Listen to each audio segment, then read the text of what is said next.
Brilliant, fantastic. So welcome to Silver Tent TV, everyone who is watching now and who is watching the recording. And this incredibly inspiring conversation with Catherine Rowan, who every time I have a chat with Catherine, I'm blown away and discover something really interesting and really new to me. And today we're going to be chatting about really how colour and style. Now, I've labelled this as accelerating our spiritual growth, but I think you, Catherine, talk about it slightly differently. But so first of all, let me welcome you to Silver Tent TV and to our conversation about colour and style today. Thank you. It's great to be here and to have the opportunity of this conversation with you, because as you say, we always go into interesting places when we talk and uncover some really nice information that I'm sure will help people. Well, I think so too, because you know, I remember when we had this first conversation that ended up in Let's Talk About Colour and Style. We started off having a conversation about whether to introduce a panel discussion with us two co-hosting around the feminine energy of money. And I was excited about that. And we got on a Zoom call and I was wearing this top. And you said something about this top, about how not the black, but actually the way the pattern on it sat was really good for me. And it took us into that amazing conversation about colour and style and our spiritual growth, how I'm labeling it, but you talk about essence. So I wondered, first of all, if in a nutshell, you could just say why you said that this worked for me, this top, because I actually don't like it that much. Oh, you don't? Okay. What I'd be interested to know what you don't like about it. Yeah, that's a very good question. When I saw it on the hanger, I loved it, absolutely loved it. But now somehow I think it's, I don't know, I think it's a bit of everything. I don't really like the design of it. I don't really like the fabric very much. And yeah. Okay, well, some of those things aren't so obvious on Zoom, like the style and the fabric. But the reason why I said it worked for you was really the flowers and the pattern and how it was picking up some of the colors in your hair, your skin, and your eyes, which is the basis of the color system that I practice. The underlying philosophy is Mother Nature doesn't make mistakes. And that the color vibration in your hair, skin, and eyes, natural color vibrations, are harmonious for every single living being, in the same way that, you know, every plant, every animal has a different color vibration. I've just mentioned here that when I'm talking about color vibrations, we're not talking about the aura as such. We are talking about essence, which I will explain is different from aura. Because I suppose, unsurprisingly to anybody who has studied energy and understands how things are interrelated in the body, the shapes of our features, our natural coloring, also relate to things to do with our energy, which we might call, you know, at the bottom line, you know, our essence, our natural state of being without the conditioned covering. So, of course, as women, particularly when we're young women, we've lived in a world generally which has told us to focus on our so-called imperfections. Sadly. And we have what, you know, certainly in the British Isles, you know, a lot of women as they get into adulthood, probably predominantly we have a lot of light brown hair. And I can't tell you the number of times I've heard people describe their hair color as mousy brown or dishwater. I mean, what an awful way to describe your hair, but these terms are used. And so what people do if they have mousy brown or dishwater hair, in their opinion, is generally we color it. And because we when we're young, we're experimenting with our identity anyway. You know, we're coloring our hair. And I'm not saying there's anything wrong with coloring your hair, by the way, because you can still color in something that complements your natural coloring. But quite often in the process of all the coloring and cosmetic things that we do, we actually lose touch with what we are naturally. We're often perhaps unconsciously trying to present ourselves as somebody else, somebody that we see as being more beautiful, or having their act together a little bit more, you know, more sophisticated, more something, you know, or, you know, it's somebody we admire, or it may be totally unconscious. It may be, well, that's the way we dressed in childhood. That's the way our mother dressed us. Or, you know, this is the way our sister, who seems to be much more fashionable than us, dresses, so let's copy that. So often, not everybody, because some people do naturally seem to have this sort of gene that enables them to dress fabulously right from the beginning. I mean, I wasn't one of those women. I did wonder what this gene was that enabled certain women to choose the right shoes and the right bags and the right clothes and always look elegant. I was one of the women, which I think is more common, who opens up the wardrobe and is going out to some occasion, and even though the wardrobe's full, you have nothing to wear. Yes. And I had a few, probably like most people, I have a few items that I felt really comfortable in and would stay in my wardrobe for years. And I happen to be wearing one today. This has been in my wardrobe for 15 years, maybe more. But that's the thing. If you find something that you like, and you know the colors work on you, even though you haven't worked all that out for yourself, it does stay in the wardrobe. And then there are always things, at least for the women who are like me, that have been bought in a sale, that even you may even have tried on and thought, oh, well, it's not perfect, but it's okay, and it's half price. So it'll do for the occasion that I'm going to the weekend or whatever. And you wear it once or twice, and you never really liked it that much in the first place. It didn't really, you're not sure it suits you. And so it stays in the wardrobe, and 2 years later, it's in the bag for the charity shop.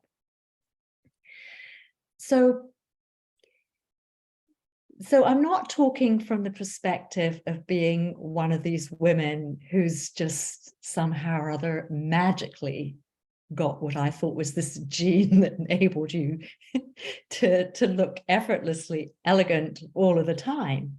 And in the course of my discoveries over what really is mainly over the last 5 years, I have discovered that it's not a gene, it's a skill.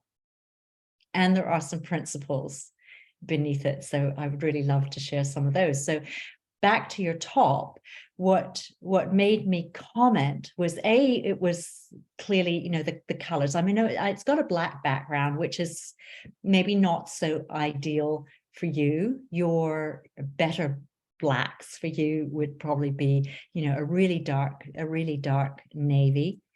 Often, unless people have black hair, or unless they are a seasonal type that we refer to as a winter or moonlight, black is not necessarily their best basic.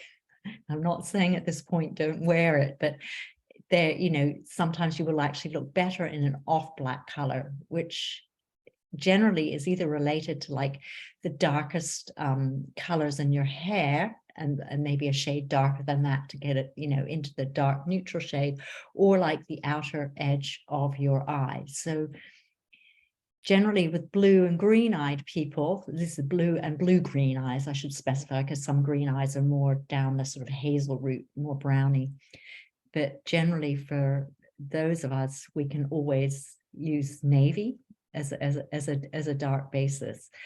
And brown hair, you know, dishwater, whatever, mousy brown, whatever one to people call it, or other browns. Actually, there's a whole range of brown colors.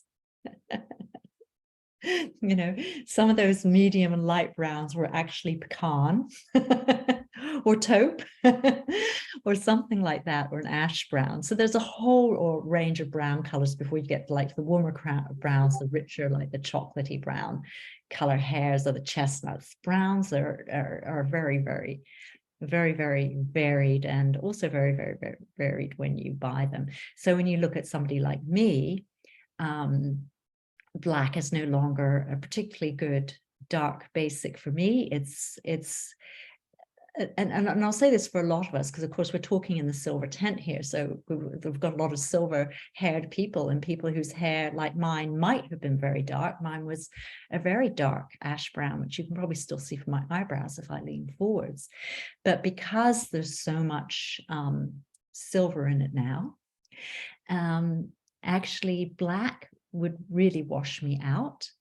So I tend to go for my darkest colors, either like a charcoal, so another off black, but in the gray range, or again, yeah, the dark navy, because I have green eyes, but they're in the blue-green, on the blue-green side, sort of like more teal. So yes, the dark navies, or even like the dark blue-greens, like a petrol blue or petrol green. So yeah, there's a little tip. So your top has the black, although that's not so obvious on camera. I mean, it could have been dark navy. You can't tell on camera between a dark navy and a black. But yeah, it was particularly the flowers, those yellowy flowers are sort of like mirroring your current hair color, really.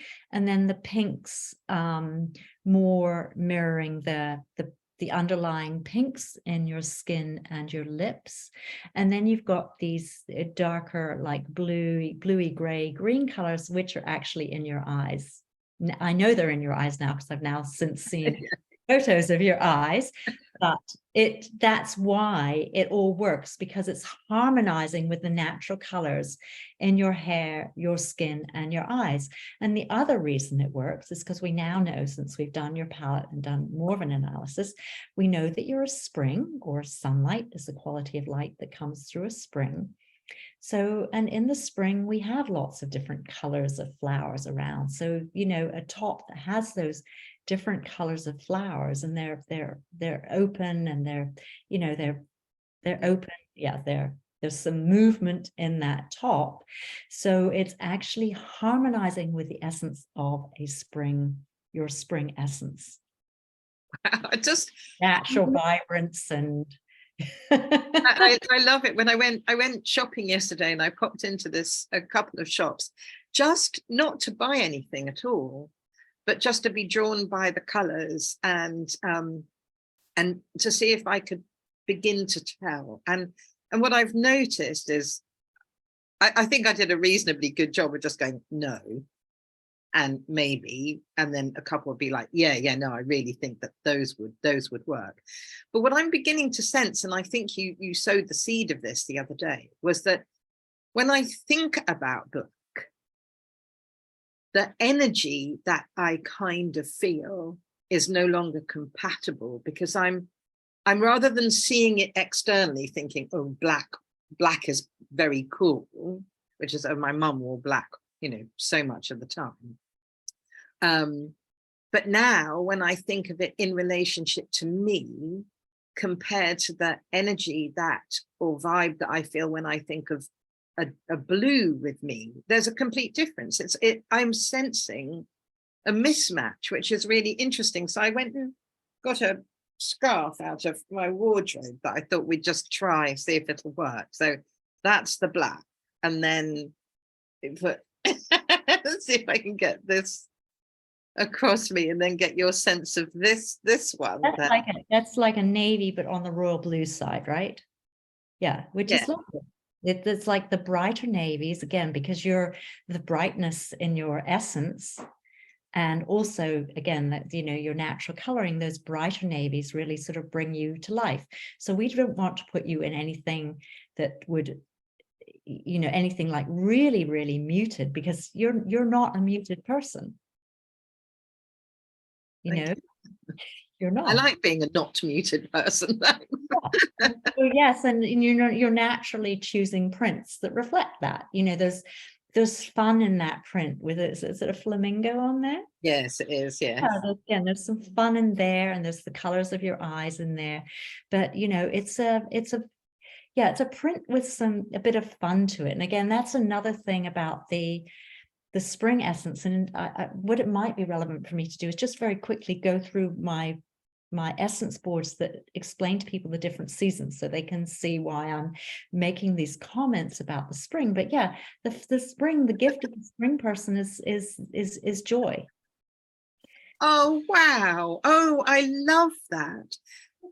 Okay, yes. I think everybody here who knows you would say, yes, that's definitely a feature of Francesca, is the joy. And it's an uplifting energy. And this is what Francesca does for us, isn't it?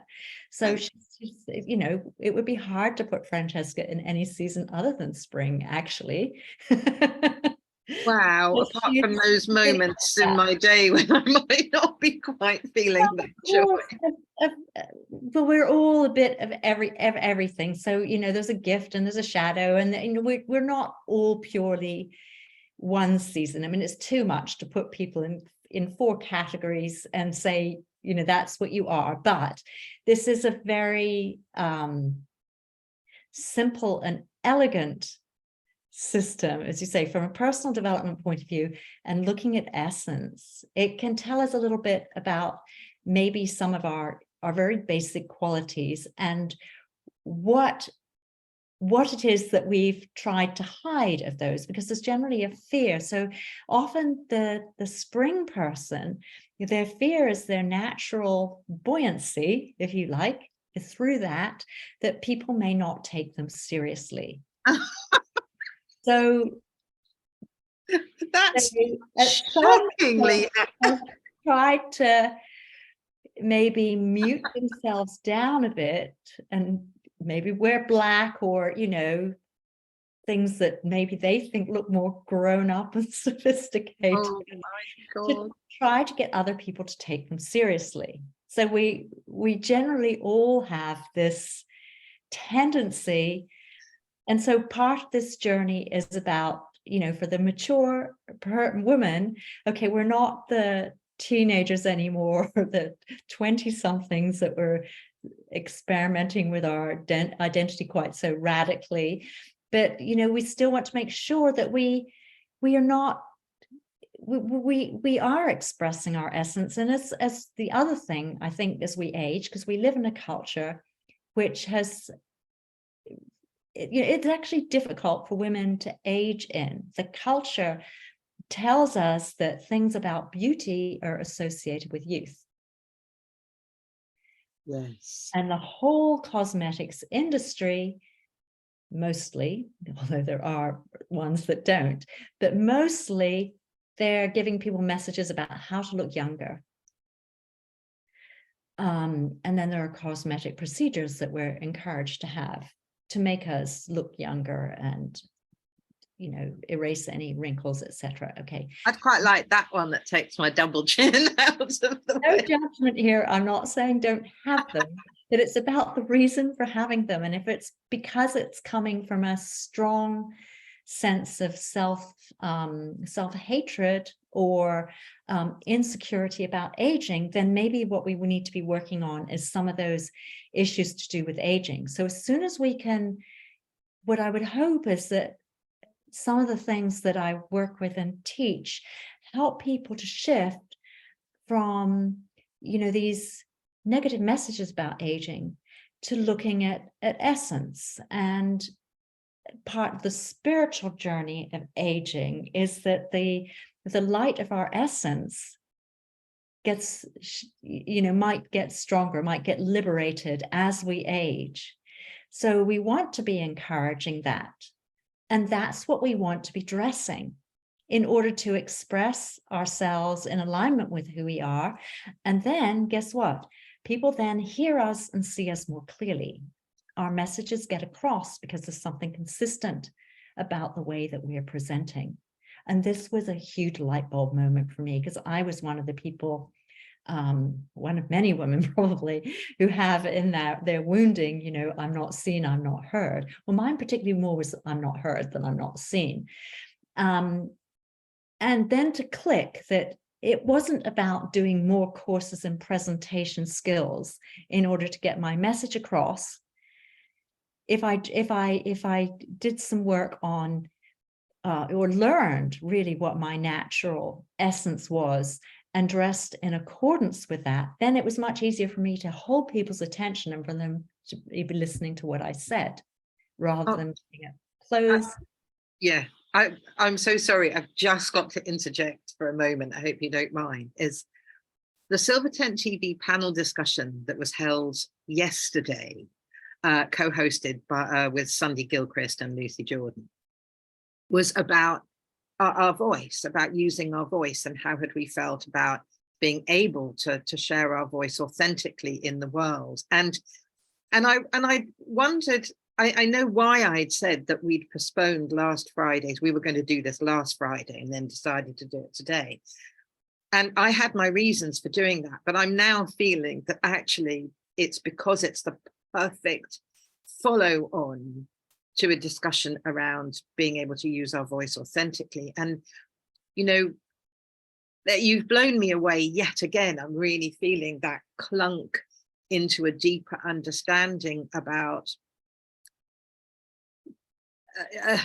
illustrating our authenticity through color and vibrancy and style that matches who we are according to our hair color, our eye color, the tone of our skin tones and that kind of thing. And it's like, wow. And I can feel that bouncing backwards and forwards between wearing what makes me feel good and is an illustration of my essence, but also wearing those things in order for me to access my essence more powerfully. Does that make sense? Yes, it does. Definitely. There's a lot of value in this work from a personal development point of view. I know for myself, I originally started looking into it more deeply. I suppose I'd always had a sort of an interest. I used to make all my own clothes as a teenager.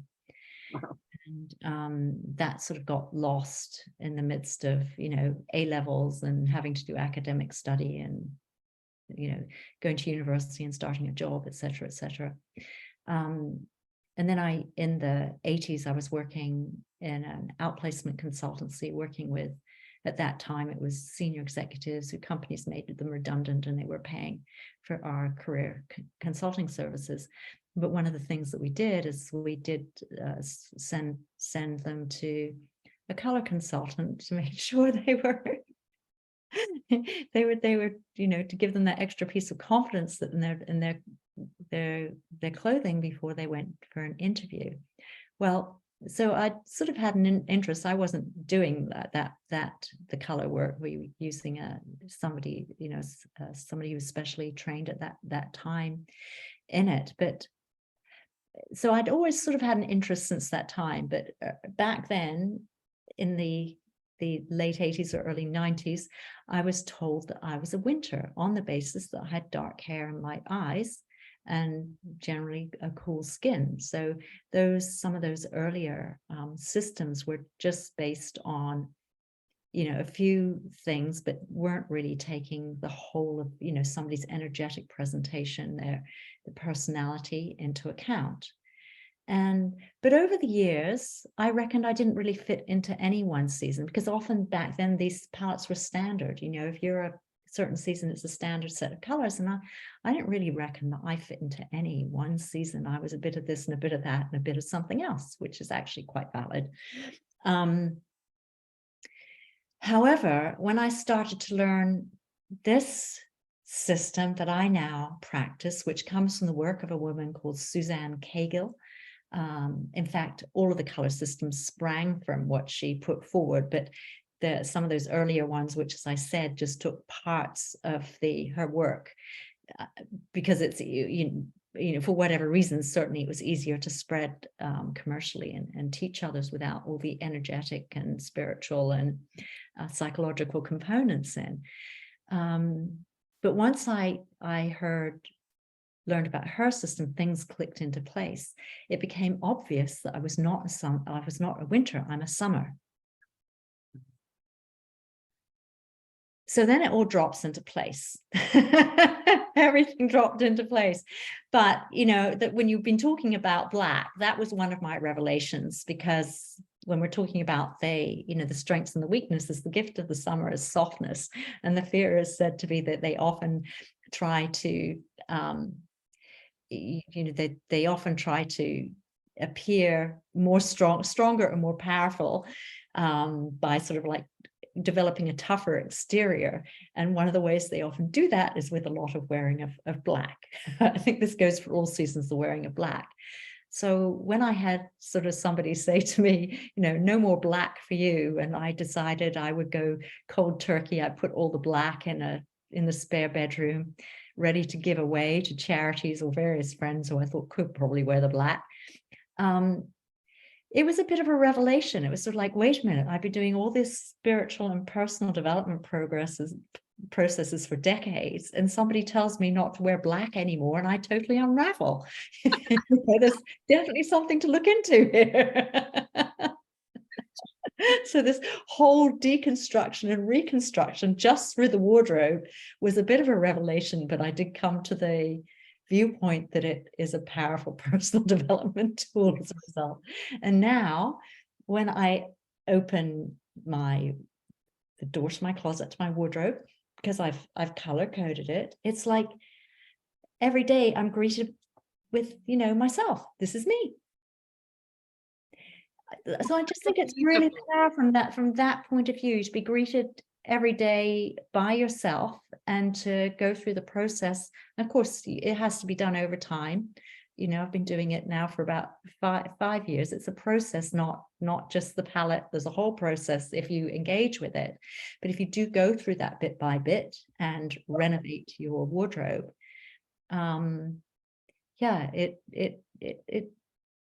it's very interesting. It's very, very interesting. Can I just briefly go through the seasons for people so they know? Yes, and I'm going to see whether anybody's put any questions here. Okay, do that. Oh. I'll just quickly go through the seasons then, but try to do it very briefly. You let me know when it's okay to start. Oh, yes, please do. I've realized I've been recording our conversation on my phone as well. I'm having to do something with that. Do you just learn technology sometimes? Okay, so we have the spring season, and these are boards that I made myself. They're not commercial. They're not commercial. I made them on PowerPoint and then had them printed. So the spring season. So these boards are looking at things that we encounter in the spring season. So after the winter, the earth comes alive in the spring. So we get the blossom on the trees. We get, the animals having babies. Suddenly it's warmer. Generally, often energy is rising. We have the energy to do spring cleaning. So the energy, it's an initiating energy. Plants are coming up through the ground. There's a sort of like an initiating, growing energy. It's a moving energy. It's alive and vital. So we often find these qualities in the person who belongs to the spring season. So their colors are often, fresh and light. If you take a pure color and add white to it, you're getting the spring colors. So these are usually, depending on the person, some springs, the colors would need to be softer than others, but they are generally sort of brighter colors. And then we would want to dress the spring person not only in the right colors, but in styles that are right for their body type, and in accessories that reflect this buoyancy of the spring person. Now, we're not all a pure season. So some of us are mixes, but we have a dominant season. So you might get a spring who's leaning winter or leaning summer or leaning autumn. So we'd be taking that into account in their dressing recommendations, and also obviously their personal preferences too. But the basis for is to start with color. And as I said, the quality of light that comes through the spring person is the sunlight. Their gift is joy, and on the shadow side, the fear is often the fear that their natural buoyancy, their natural exuberance, they won't be taken seriously. So if you think of, in this system, it does come from a temperate climate. So, in tropical areas, it might be different, but in a temperate climate, as you move from spring to summer, the earth heats up, and generally our movements slow down. Like when it's hot, and in the UK, we've just experienced a couple of hot weeks, and probably most of us wanted to slow down a bit. We were not running around like we do when it's a bit cooler. So you often again find this in the summer person. The movements are maybe a bit slower, a bit more flowy than the spring person. So anybody that knows me and Francesca would easily see the difference between us. Francesca is quite spring and I am quite summer. So the colors, the quality of light that comes through the summer person is the twilight, because in comparison to spring, as we get into the summer and it's drier, the colors actually deepen. So you think of like the bright greens that appear on the trees in the spring, and in the summer those go a bit deeper, a bit darker, they go more muted. Also the grass changes from that spring green. Generally, as the summer moves on, it goes into those sort of like browns and taupey colors of the summer, a bit like the background on yeah. Francesca's silver tent screen. Those would be summer colors on her background, actually. And so the gift of the summer person is said to be softness, and their fear that their softness will be taken as weakness. Wow. That's so fascinating. So interesting, isn't it? Yes. So we come into the autumn. And so we have this thing with the seasons, this bit of like yin and yang thing going on. So the yang of the spring and the yin of the summer, and then we come to the autumn. It's a yang time again. Again, the earth bursts into color and into activity. So we get all these beautiful colors of the autumn leaves, but comparison to spring, they're sort of like richer, more browns, more oranges, maybe more golds rather than the fresh yellows. The animals at this time of year, they're adding fur, getting ready for the winter. They're adding their layers of fur on. We have like the autumn vegetables, often like the squashes and things like that, and the ones that are more purpley, like the aubergines and the figs. And you think of like the autumn, the fruits that start in the early autumn, like plums, and like the late summer, the blackberries and things like that. So we sometimes get these like dark purple colors. The blues often like deeper. We do get some of these like darker, like the petrol blues rather than the lighter blues in the autumn time. But these rich colors, and it's harvest time. So we're gathering fruits and vegetables, and probably in the past, the animals are gathering their nuts and seeds, and in the past, humans are busy making their jams and curing their meats for the winter. So it's a busy time.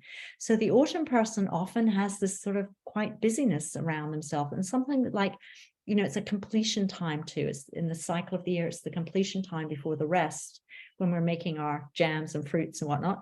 So there's often in the autumn person this sense of completion energy, like the spring is initiating, the summer is process, autumn we come to completion.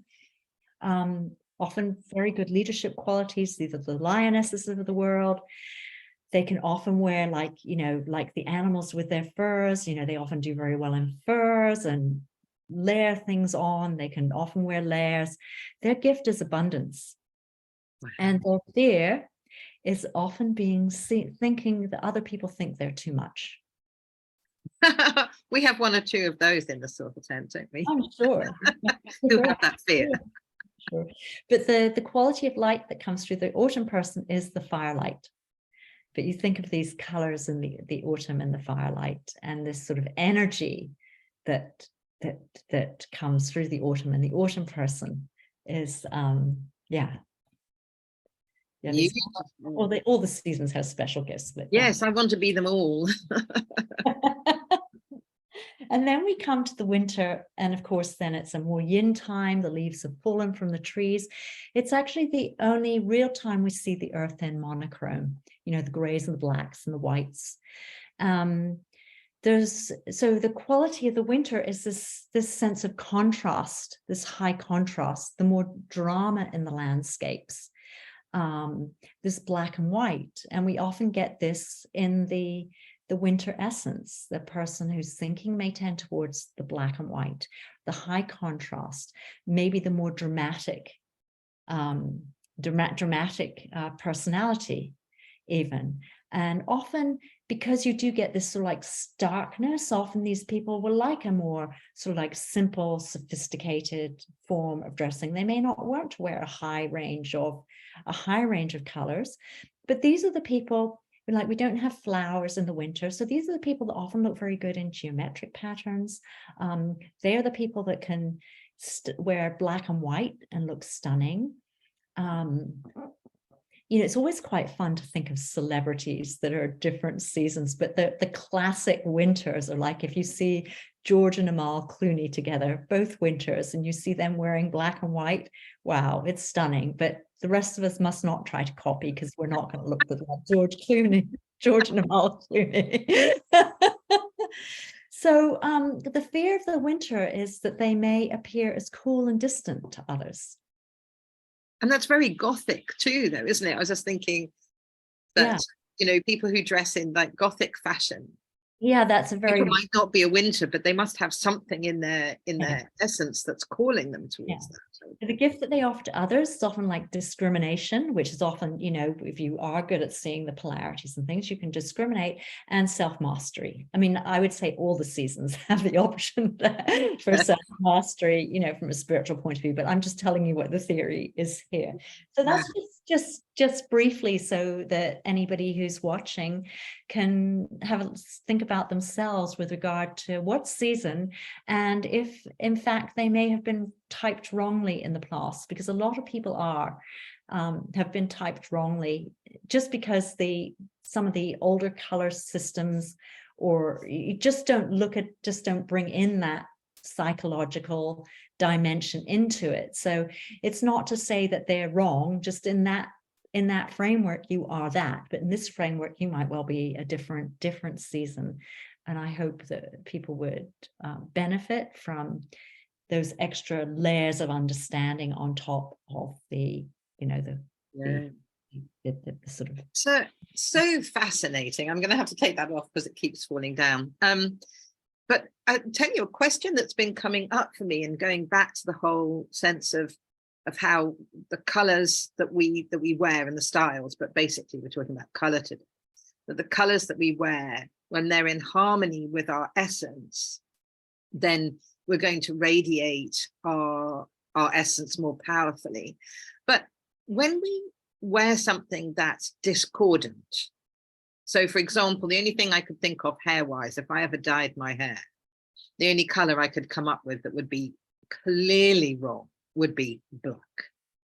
If I suddenly colored my hair black, is I just wondered, can those discordant as opposed to harmonious colors, how badly can they impact us? Because I'm thinking about our mental health as well, that it seems to me that my mental health will be better when I'm wearing the right colors rather than the discordant colors. And I wondered what you thought about that.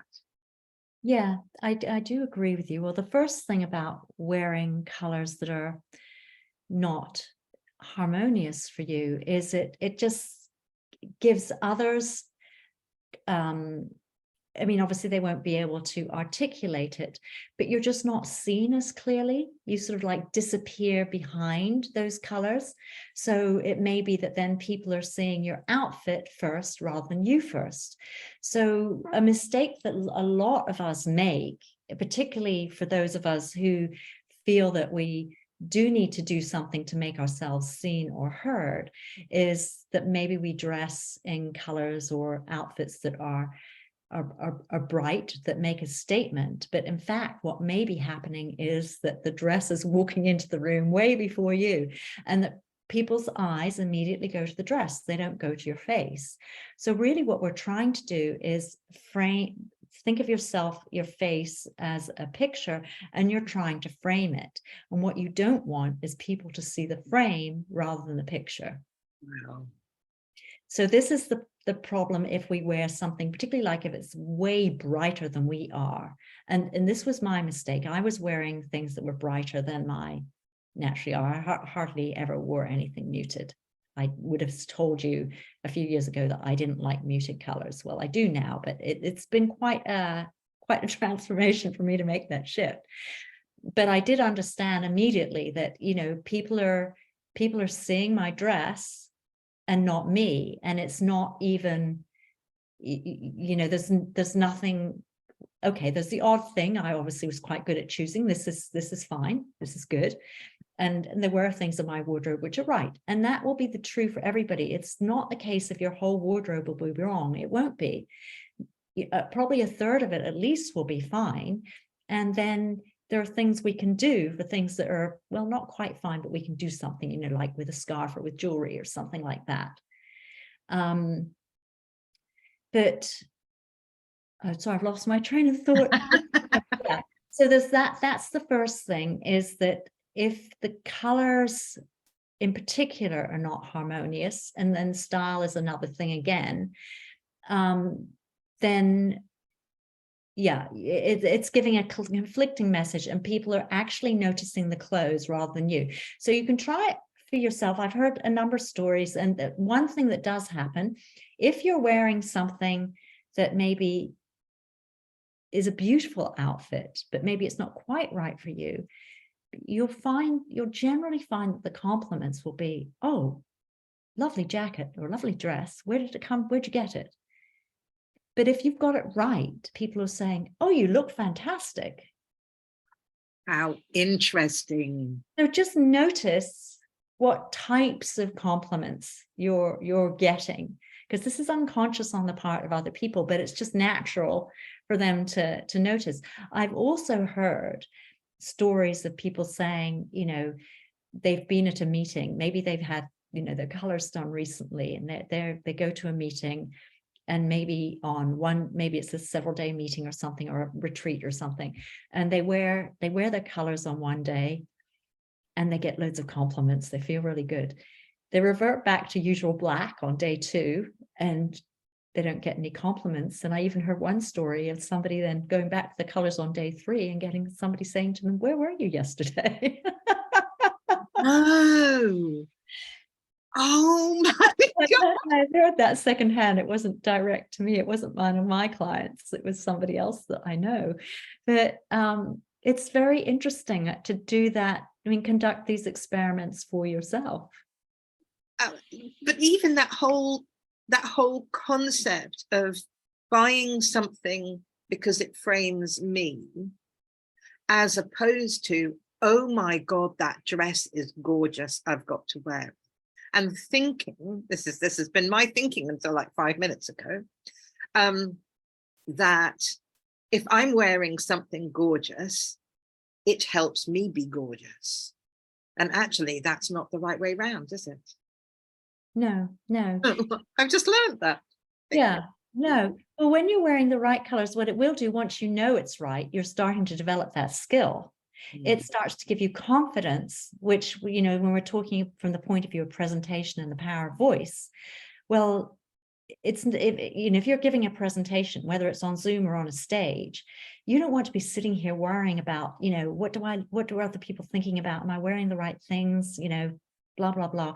If that bit's handled, you're not wasting headspace on it. You know, you've done your best to look good. I mean, the whole thing we don't probably have scope for in this hour is the site, you know, the palettes that I do. We're looking at colors and their psychological meaning. So yes, you've got your basic and your foundation colors, but then you've got, you know, colors of impact and colors of intimacy and colors of trust. So you're dressing intentionally according to the occasion. And then the other point you made, Francesca, is, you know, from the point of view of mental health, I think all of these things are good for mental health, but it's also true, I've found, you know, now that I've been doing this experiment for several years, now if I wear a color that is off, it doesn't feel right. I have got attuned to the feeling of the color. So there is something about the alchemy between your natural vibration and colors that are harmonious about that. And I think, you know, certainly even before I did this work, there were days when I knew there was a certain color that I wanted to wear. So I think many people will have had that experience. You know, you get up, you know, you want to wear pink that day, or you know, you need something a bit, you know, brighter, or, you know, so there is a lot to do with, you know, the healing power of colors. But when you have that extra layer that they're also harmonious with you, I do notice now if something is way wrong. I mean, if I dress in black all over, it won't feel right. I mean, you know, I did actually originally throw out virtually all my black except for one pair of yoga leggings, and I even threw out, actually, I think the audience will be interested in that, I even threw out all my black underwear. I was going to check with you whether you were going to say underwear. I'm just getting that feeling now. I did it. In our system, we actually say red is the sexy color for underwear, not black. So whatever your red is, sorry, I've put my hands up. I wondered who was doing that. Hands up to red. We all like, well, many of us like red. I like red. But there's an important thing about red. If you're wearing, because red stirs the emotions, you're wearing a red that really is the wrong red for you. Well, just again, notice, are there other people, you know, suddenly being more emotional around you? Are you suddenly in conflict with people? You wear the right red, and it's a celebratory color. It's a you know, romantic color. Yes, so it is certainly said to be the right red is good to put in your bedroom and in your lingerie drawer. I'm very pleased to say that I do actually have some red underwear that I think is the right shade for me. So that's quite exciting. Not that there's anybody other than me to see it, but no. Right, I'm going to see if there are any questions, if I can get this right now. I don't think so. Let's have a look.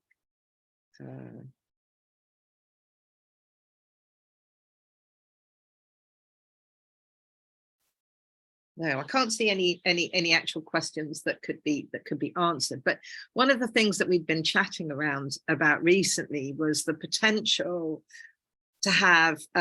You're in Surrey, aren't you? Have I got that right? Yes. I always think of you as being in London, so I find it quite hard. I'm 30 miles southwest, right in the corner of Surrey, southwest Surrey.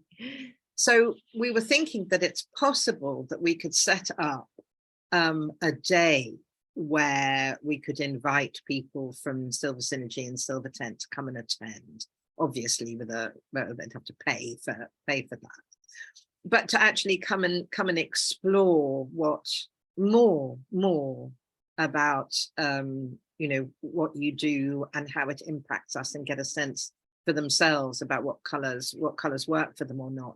So we've been chatting about that, haven't we? Yeah, and that would be a lot of fun. It's always a lot of fun to do this in a group, and then there are ongoing possibilities. You know, do clothing exchanges, keep the costs down. You know, get rid of what doesn't work for any of us will always work for somebody else, and vice versa. Yeah, there could be. Yeah, I can bring all my color boxes. Yeah, we could have a lot of fun with a color day. And I'm also thinking, like, you know, from the personal growth perspective, is, you know, I do have quite a lot of black and grays and some whites that I know that a real white isn't good for me anymore, but the off-white works. Is I could probably see if I'm drawn to something that isn't in my palette, is it because I'm trying to I actively try and hide away at that time? Because there are times when I don't feel that spring in my essence. I want to hide away. I want to be invisible. And I wonder if I naturally then will gravitate towards the colors that will do that automatically for me. So, well, it's interesting, you know, as you've learned more about this, it's interesting to question those things and have a look, because there's nothing wrong with you having a day when you want to appear soft and muted and more like a summer. Fair enough. You know, you don't have to be, you know, we're all lots of things. I don't want, you know, as I said at the beginning, it's not really valid to put people in 4 boxes, which is why the palettes are actually individual. And just so people can see what I'm actually talking about, this is not Francesca's palette or my palette. This is one that I've done for another client this week. But this is the sort of thing that we're talking about. It's a spread of colors, and you've got the darker basic colors and neutrals, and here we've got pinks that relate to the skin tones, and then we've got the brighter, more dramatic shades, and then, you know, some other shades that this person could wear, and metals. So they are constructed, you know, with a certain set of parameters in mind. And it may be that you know, that there will be some, we can't put every single color you can wear in the palette because of the way we're categorizing, but the palette gives you a range so that you can see, you know, how dark, how light, how bright, or how muted you can go. And the sort of, you'll notice things about the colors. So one thing you can always do, if you had this with you and you were out shopping, is you can, or even on your existing clothes, you can put it down on top of them and think, does that color really belong in here or not? Like, for example, it might be a color that's between, like you've got this lighter pink and this brighter pink here, but if you had a color that was between that, as long as it's, you know, the level of brightness, it's still going to be okay. But if it's going like down, let's say, for example, what am I wearing at the moment? No, I'm not wearing any pink. Oh, I haven't got anything here, but a pink that these would be too bright for me, against me. So I would be wearing something that's probably more muted, more on the blush pink side. So if you had like a blush pink in there, you think, no, it's not really in this pink range. These are brighter pinks. Wow. Wow. There was a you attune to it, and you learn over time. It's like, as I say, you know, I've continuing to learn. I do feel I know quite a lot now, having been explored it for 5 years and trained with several different people. But I will say, you know, it is a process. It happens over time. Just having the palette isn't going to give you you aren't going to suddenly download all this knowledge that I'm giving you now. This happens over time if you choose to, you choose to continue. I discovered that yesterday when I went into the shop, and there was a little kind of crocheted bolero almost, and I thought, oh, that's really cute. Oh, color. And when I first looked at it, I thought it was a kind of soft blue, but actually, and I then took the photograph of my palette out, and it looked actually like it was too gray. Suddenly, when I held it against the palette, it seemed to stop being blue, and it looked like it was more gray. So I didn't get it. But it was like, oh, I don't know, definitely. So I can save you money. Palettes also save you money. Yes, of course, you have to spend money to get the palette, so there's an upfront cost. Yeah. To save you over the next few years, you've easily made back the money you spent on the palette. So a question before we finish. So I would love those of you who are watching either live or the recorded, if you're in the UK, would you be interested in attending a day with Catherine and me? Because I'd have to be there. And Catherine, if for those people who either don't want to do a day or in a different country or too far away, is it possible to do that kind of an exploration for a group of people in Zoom? I mean, Yes, would of that course. be one step further than we've done today? Oh, yes, yes. It's a lot is possible. Yeah, I'm sure we're all very thankful for Zoom in terms of being able to work with people in other locations. Yeah, sure. We can do a lot on Zoom. Of course, it might be slightly different than the full day, where we might be, in person. We can, bring more clothes and drape them and things like that. But there's lots we can do on Zoom. One thing that is very good on Zoom is we can actually do a study, maybe like of our eyes, and look at all the colors in our eyes and what that means for the wardrobe, or the colors in our hair. There's lots of different things I could suggest for a really nice Zoom. And, Yeah. yeah. And how I'm still really fascinated by this whole concept of how we can become invisible and not seen and not heard when we're wearing colors that don't harmonize with our essence. Yeah. That's kind of blown me away. It's going to be sitting rippling around in my consciousness for a while now. And I really want to encourage those who are watching, who are interested in getting up on stage, or being on Silver Tent TV, or doing their own YouTube channel, that kind of thing, that if you're finding that you're not getting the response that you were expecting, maybe look at the color palette that you're using, because what if it isn't going on the next huge wealth course? What if it is actually spending time looking at the colors that we wear and the styles that we choose? I mean, that's just, it's definitely worth a think about, and it's certainly definitely one of the ingredients that should not be passed over in terms of presentation, or the message that you have to give to the world, that dressing in a way that is expressing that message, as well as expressing other aspects of your essence, because your message is partly comes from your essence as well, from your purpose. Yeah, all of these things are related. So yeah, eventually I think definitely look at the clothing as a piece. There's an important aspect of it where it can contribute to branding and to presentation, and particularly, as you say, these days when more of us we're expected to do Facebook Lives and things, it all becomes important. yes, I mean, riveting, really riveting.